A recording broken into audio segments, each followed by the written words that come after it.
చేస్తారు. ముందు ఒక క్యూఆర్ కోడ్ స్కాన్ చేయమంటారు, ఆ తర్వాత మీ పిన్ ఎంటర్ చేయమంటారు. ఇక్కడే జాగ్రత్తగా ఉండాలి. ఇది పూర్తిగా తప్పు. ఇది మనమందరం మన మైండ్లో బలంగా ఫిక్స్ చేసుకోవాల్సిన విషయం. డబ్బు పంపడానికి మాత్రమే పిన్ కావాలి. డబ్బు రిసీవ్ చేసుకోవడానికి అంటే మన అకౌంట్లోకి డబ్బులు రావడానికి పిన్ ఎంటర్ చేయాల్సిన అవసరం అస్సల్లేదు. ఎవరైనా అలా అడిగారంటే అది 100% మోసమే. వెంటనే కాల్ కట్ చేయండి. ఇప్పటిదాకా మనం సమస్యల గురించి మాట్లాడుకున్నాం. సరే, మరి పరిష్కారాలేంటి? మనల్ని మనం ఎలా కాపాడుకోవాలి? మన డిజిటల్ షీల్డ్, అదే మన డిజిటల్ కవచమేంటి? ఇప్పుడు చూద్దాం.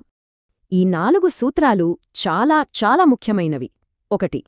తెలియని వాళ్లు పంపిన లింక్స్ అస్సలు క్లిక్ చేయొద్దు. 2. మీ ఆధార్ బయోమెట్రిక్స్ లాక్ చేసుకోండి. దీనివల్ల మీ వేలిముద్రలను ఎవ్వరూ దుర్వినియోగం చెయ్యలేరు. 3. మీ సోషల్ మీడియా, బ్యాంకింగ్ యాప్స్ అన్నింటికీ 2 స్టెప్ వెరిఫికేషన్ ఆన్ చేసుకోండి. ఇక 4వది చాలా ముఖ్యమైనది. అపరిచితుల నుంచి వచ్చే వీడియో కాల్స్ని అస్సలు లిఫ్ట్ చేయకండి. ఒకవేళ ఇన్ని జాగ్రత్తలు తీసుకున్నా పొరపాటున మోసపోతే అప్పుడేం చేయాలి? భయపడి కూర్చోవద్దు. సరైన టైంలో రియాక్ట్ అయితే మనం తిరిగి ఫైట్ చెయ్యొచ్చు. దానికోసమే ఈ గోల్డెన్ అవర్ కాన్సెప్ట్. ఒకవేళ మీరు సైబర్ మోసానికి గురయ్యారని తెలిసిన వెంటనే ఒక్క సెకను కూడా లేట్ చేయకుండా డయల్ చేయాల్సిన నంబర్ ఇది 1930 1930. ఇది national cyber crime reporting helpline number. Phone చేయలేని పరిస్థితిలో ఉంటే ఆన్లైన్లో కూడా కంప్లైంట్ ఇవ్వచ్చు.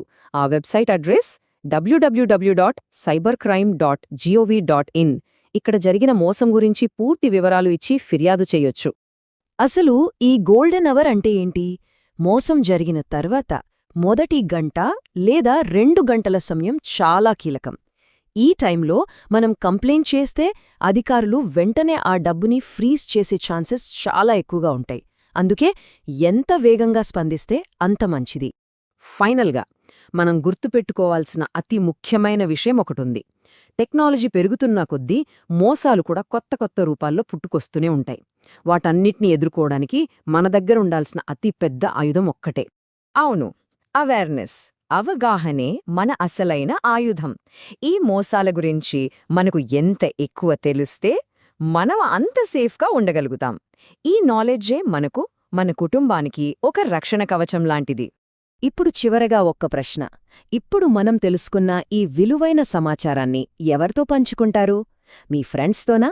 మీ ఫ్యామిలీ మెంబర్స్తోనా? ముఖ్యంగా మన ఇళ్లల్లో ఉండే పెద్దవాళ్లతో, టెక్నాలజీ అంతగా పరిచయం లేని వాళ్లతో తప్పకుండా షేర్ చేసుకోండి. ఎందుకంటే